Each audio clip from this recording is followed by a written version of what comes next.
Hey guys, Optimus Prime here, back with another video review. Now we're going to be doing today, as per the title page, the Star Wars Black Series 12-inch?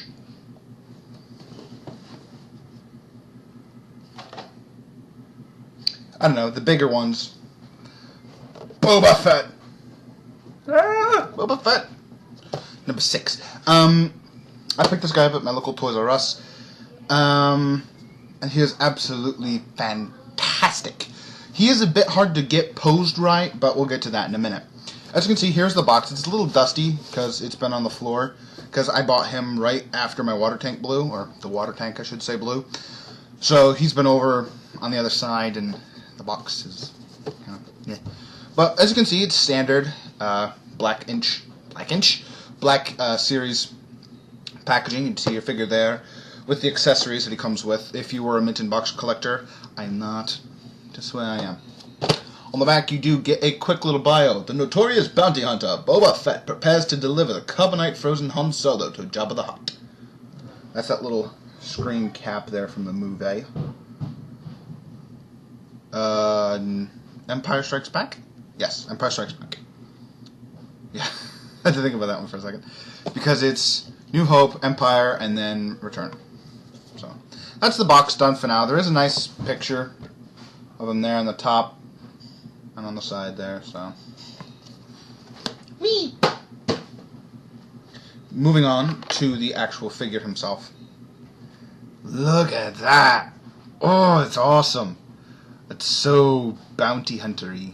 The one thing I do kind of wonder about. Come here. It doesn't show it. But his cape seems to be a little long. Just me? Just me? No? But, I absolutely love this toy.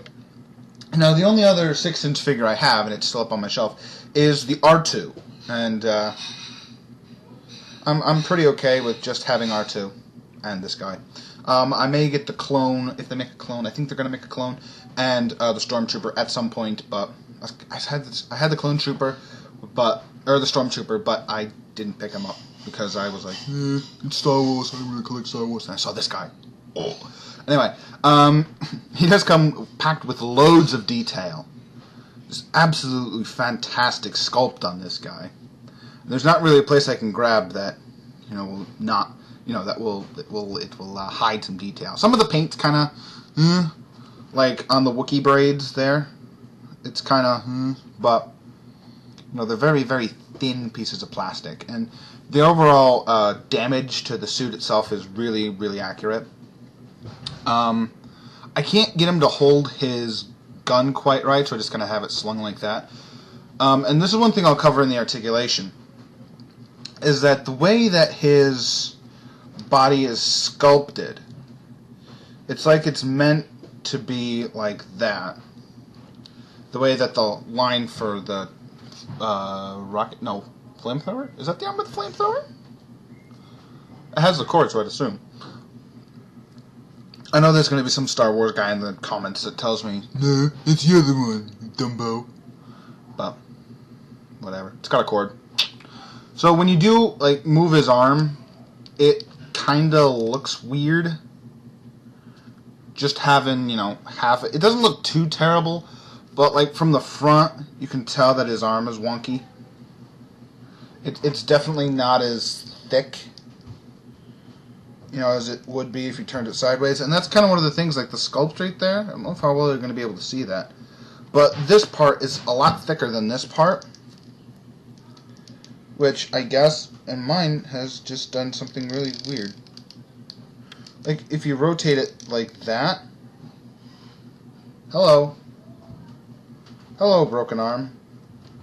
I can't for the life of me figure out why that's like that.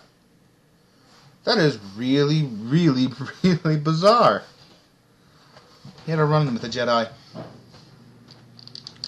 Getting him, normal-ish looking again. Or normal, yeah, normal-ish. The head detail is fantastic, and the head is on a ball joint, so you can get all kind of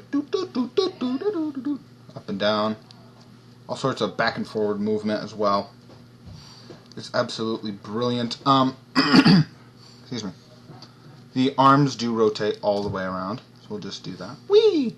All like that. And they go out and in. That was weird. As I said before, they rotate, but again, that's just... And it's only that arm, too. This other one, you know, it's not too bad. This one's not bad. And you do get your wrist, and it does swivel. Really good on posability on this guy. He gets a slight ab crunch.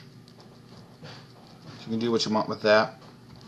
His legs go back about, you know, that far, go forward about that far. They're really restricted by these giant pockets. His thighs do swivel slightly. Any more than that, I'm afraid I'm going to break something. His knee is on a double joint, and I like that the shin, or the knee pad stays in place. I think that's fantastic. Bend that right back. And he does have a ankle tilt and a up and down movement there at the toe. So, he's very poseable. If you can get him in a good pose, I say keep him in it. Like I said, I can't get him to like hold his gun quite right.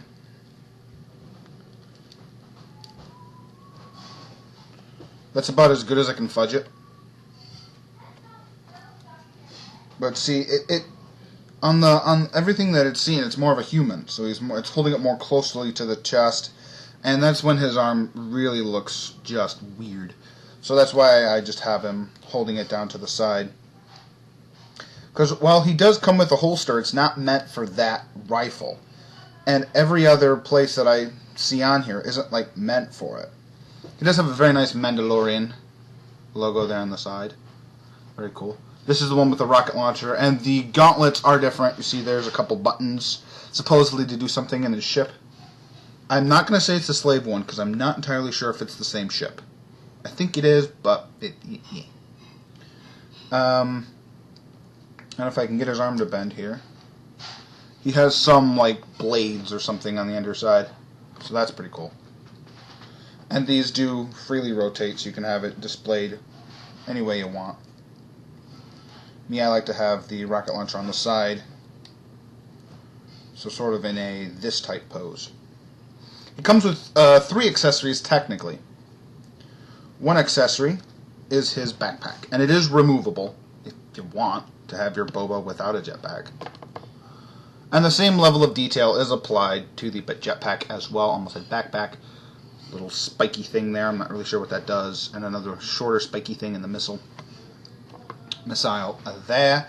And he does actually have some detailing, weathering around the backpack, and he has 2 straps that actually look like it's, you know, holding the jetpack when it's attached. I don't know how we're going to be able to see that, but it's there. He also comes with this pistol. Okay. It's a pistol. I'm sure he used it sometime, but again. And he has his beloved rifle. The rifle itself was kind of hard to get into his hands. Just because of the way that the gun itself is made out of a very loose rubbery material, and at the handle it's very, very thin. So just be careful when you're putting that in. It took me a while just to get him to hold it. So I'm quite happy with him just kind of holding his rifle down at his side. You know, sort of ready to shoot kind of pose, you know, looking off. Like, that just look... Oh, it's Boba Fett. I can't wait till they get a Jango Fett, because I will buy that in a heartbeat. But anyway, that's about all I can think of for this guy. And the detail, again, is fantastic. I mean, look at the dirt and the grime on his legs. Some of the pockets. I know my camera's crap, but... that is a bit of a shorter review for me. And for size comparison, here I have the 6-inch clone trooper. Or no, not 6 inch. 1/4 inch. Whatever. 3 1/4 inch trooper. I think this guy might be 6 inches. Because he's, you know, about twice as tall. So, there you have that. And here you have the NECA battle damaged RoboCop. As you can see, a size scale there. Raw. But yes, that about does it for Boba Fett. If you see him, pick him up, definitely. Because I think this guy's a rarer figure of the line. And he's just packed to the brim with detail.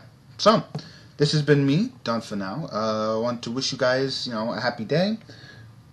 Whatever. That sentence kind of ran away with me. Stand, man. I want to thank you guys for tuning in. I will talk to you later, and hope you guys have a great day, great night, whenever you're watching this. Take care, guys.